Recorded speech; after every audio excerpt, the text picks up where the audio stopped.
Thanks, Han. Thank you. You're awesome. Oh, that was good. I remember I did the interview a few months ago and I was Hello and welcome to this YouTube video.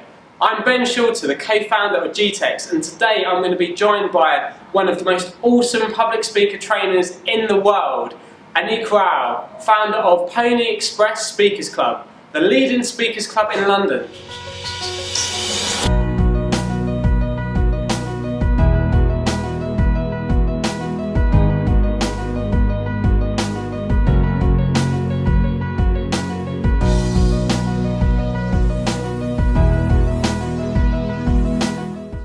Hi Annie, welcome to the GTeX show. It's a pleasure to have you here. How are you today? perfect. How are you? I'm awesome! As always. So, we've invited you on here because you're speaking at the next GTeX event. Can you tell us a little bit about what you're doing at the moment? Yeah, so as you know, because I'm not sure when you discovered Pony Express and joined the members club. Just over a year ago. Oh, really nice. So we are a members club company, started in May. It will be 3 years. So we started 3 years ago, as I always tell, when we run our events at a really skanky pub in Kentish Town, and then now running at the Grand or at Level 39 or at the Bakery, we're currently on tour, and putting on different events, getting loads of people in there. And our main focus is people who are entrepreneurs already and run a small business, or people with a big vision. Like anyone who aspires to do more in this world than just sitting in an office and doing an 8 to 5. Fantastic. So what exactly does Pony Express teach people? So, it's how to fall in love with public speaking. I guess it started with me being terrified of speaking, and over the years I was just like, for God's sake, it was really holding me back. I did a really bad presentation at university, and I studied environmental management, and I was so opinionated, speaking up against genetically modified organisms. And then I got on stage and I did my presentation and I knew what to say, and out came just fluff. I just couldn't speak up, and then that really developed into something where I was like, hang on guys, enough. I need to find a place where I can teach people to be real and to speak and to have a platform, to come together and just learn in a community. And I couldn't find a place in London. There are different ones, but I wanted it my way, and this is how Pony Express started. Where does your passion for speaking come from? As I said, it was because I couldn't do it, and it's annoying, and I felt I wanted to do more and be more, and I woke up in the morning, it's like, yes, and I'm so, changed the world, and then I went into my office job and just, sat there, and it just didn't happen. And I had a lot of good ideas. I remember once I had this amazing idea about a corporate social responsibility campaign within our office, and I went to my boss and it's like, let's do that, and this is a good idea, and I have to be careful with my pony, otherwise it's going to be sick.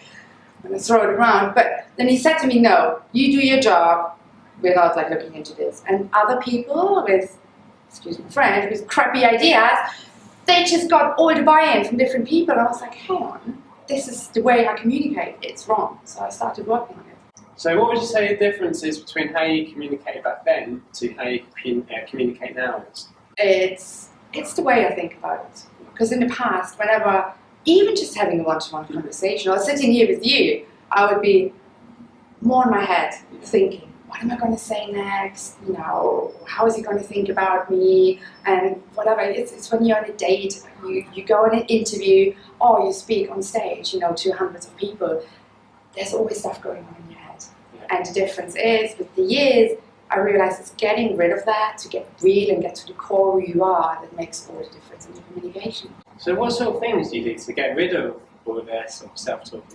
So when you join the members club, we cut your brain open, take it out, and modify it. No, it takes a while. There are different techniques we love using, and the favorite thing, obviously, most of the teachings we use are based on Clinton Swain, and he stands for experiential learning. Yeah. And that's the core. Like whenever we have an event, or even just when I work with a one-to-one client, within 15 minutes, they're up speaking. Yeah, it is doing it. And there are a lot of different speaker trainers. And I'm not saying it doesn't work, when you sit in a PowerPoint presentation, you still pick stuff up. Yeah. But then you go out there and you're still nervous. So I'm a trained clown, and I do a lot of improvisation, and using these exciting things to get over your inhibitions, that really works. Fantastic.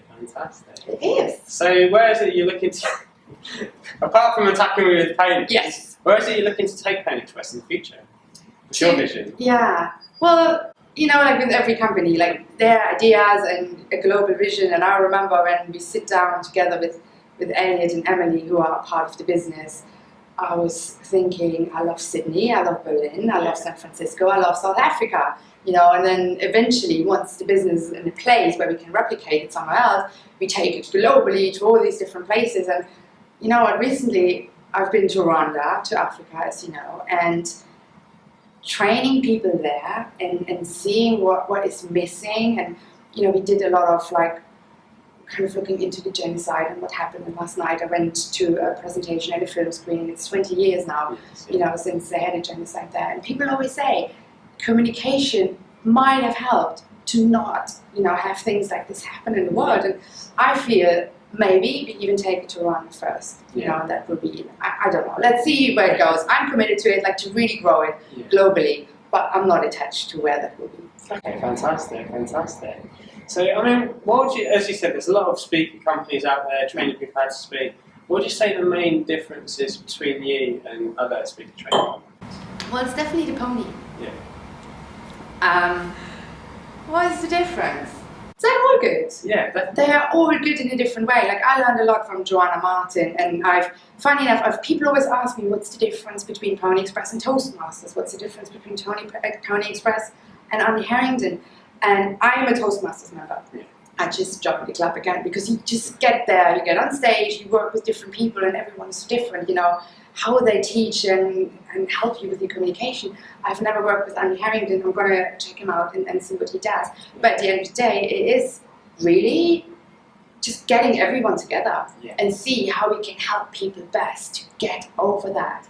That's, you know, we're always so ambitious and we want to play a bigger game, and then we stand in front of an audience and we go to mush. Yes. So just avoiding and helping this. Like I don't really believe in competition, but just you know, I'm happy to recommend and support other people. Yeah. I mean, I'm definitely happy to recommend you because I've done lots of different speaker training, big background in NLP, and I suppose the thing that I love about you the most is that you're fun and you can bring that happiness out. And it's not for me anymore about the different techniques where you put your arms. I want to learn some of your moves. Actually, I like them. You use your arms a lot.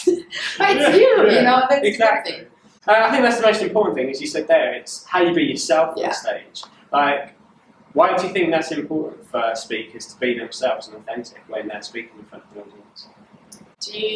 When you started out with your speaking, do you see the difference in yourself? Definitely. Like, you know, you go there and you stand in front of them and then you have in your head, okay, will I bore them? You know, are they going to like me? But once that's in your head, you lose all your presence and your impact because you don't make it about the audience anymore. You're just worried about your own stuff. And what was the question?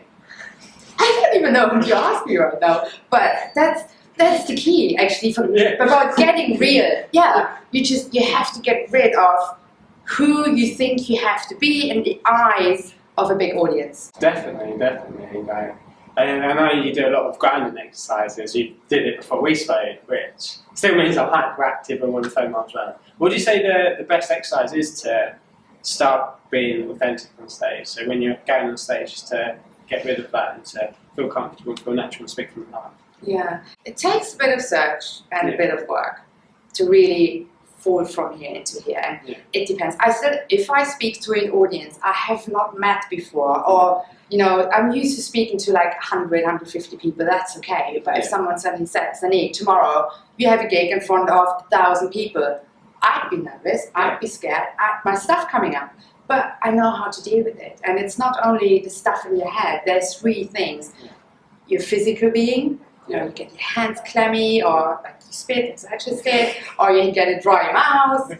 What you often see with a lot of people when they speak. And you have the emotional and the mental side, like the judgment you're worried about, and what other people think. And I feel like that's the first thing I always help people to get to terms with is grounding, as you just said. But it's different for everyone. Like for me, I just I just set the intention. Like a lot of people, they ground their feet, and when they come on stage and they feel the floor and they focus on being an oak tree and growing roots. So for me, it's more a spiritual thing. Yeah. I just want to be there, and I want to be the best I can and have fun. Fantastic. But it's different for everyone. Yeah, so Pony Express is a very different name. Yeah. Why have you called it Pony Express? Because there was the Pony Express in America. Yeah. In 1860, they had these pony riders. And you know, a lot of kids or girls, they have big dreams and they want to be a ballerina or a princess, and I always wanted to be a cowgirl. I thought it's the coolest thing on earth. And before we ran our first event, I just came across the story, Buffalo Bill and the Pony Express, and these pony riders, they were delivering a message. And I thought it's an amazing metaphor because they risked their life, and a lot of them actually died because it was really dangerous. They got attacked or killed, and you know, and it's amazing to see that and refer back to public speaking. Because it's a scary thing. You stand there and it's like, oh my God, like no one's going to kill you, but it's going to feel like it. They stare at you. Yeah. Silence, you know, and it just triggers all your fears, and that's why it's a metaphor for courage. Definitely. So, a lot of people talk about being nervous when they're on stage, and I think for me it's a natural part of the speaking process. I mean, you saw me recently on stage in front of about 70 people, and my heart was like, beforehand. Do you think nerves ever really go away, or is it just a natural part of speaking? Your nerves will go away when you're dead. Otherwise, it is a human thing. And it's very much triggered, like Paul McKenna talks about that, like there's 3 different parts in your brain triggering different things, what I said earlier, physical, mental, and emotional. Yeah. And it all plays together, and when you stand in front of an audience, like all of that stuff comes up. And it's a very ancient thing, your fight and flight response, and it will always happen. Always, but it's the way you deal with it. Yes. You know, I enjoy these nerves because then now I'm just smiling to myself and it's like, here we go again. Heart's beating, mouth goes dry. It's fun. Definitely. Once you redefine it, obviously. Yeah, it's exactly the same with me. Once I go on stage, I get a nerves. I'm like, I'm nervous, which means I want it, which means I'm ready to just go and give it my all and share my message, but be real as well. Mm. Obviously, talking about realness, that's the core thing that we have when you speak at GTeX with your workshop. So can you tell us a little bit about what you'll be doing at the GTeX workshop? Yeah, we're going to work on authenticity and getting real. And really, as I said this earlier, it's not about how you think you should be in the eyes of other people. Like, I'm here as me. Like, I want you to like me, but... We all like you. Thank you, but there are people who don't, you know, and there's nothing I can do about it. And really much looking into this judgment and how to deal with it better. Because the more you know who you are and you're okay with some people maybe not liking you, the more comfortable you are on stage. And that's the core of Pony Express. That's what I want to talk more about, just getting real and get rid of the bullshit. But I'm not sure if I use swear words. So, yeah. Fantastic. I mean, I suppose being real is a core in speaking.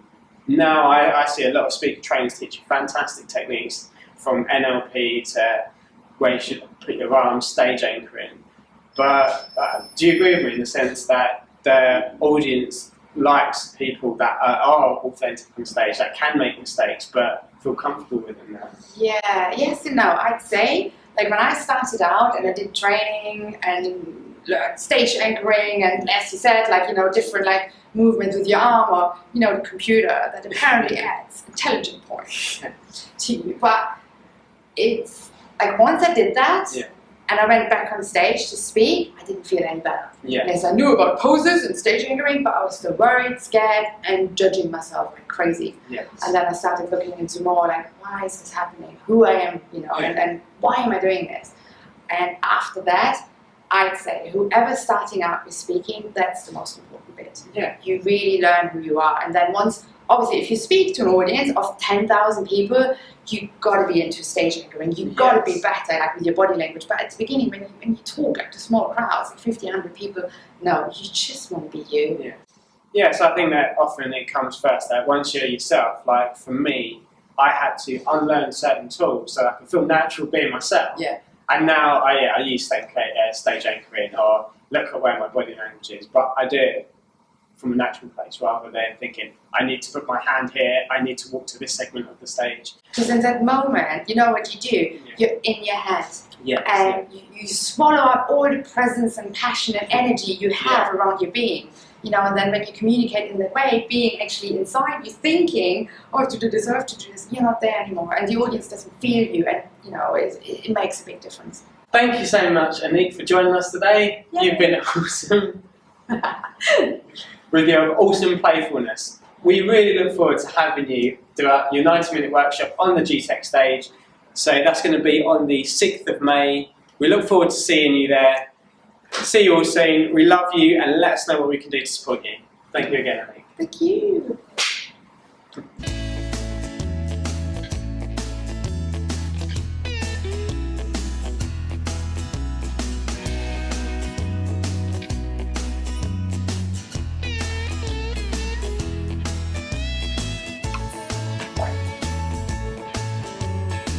It's alive. Okay, awesome. Big one away. Hey! Hey! Okay, let's Welcome start. to the GTeX show. It's an absolute pleasure to have you all here. Hey Ben! Let's just continue. Otherwise we sit here till 4 in the morning.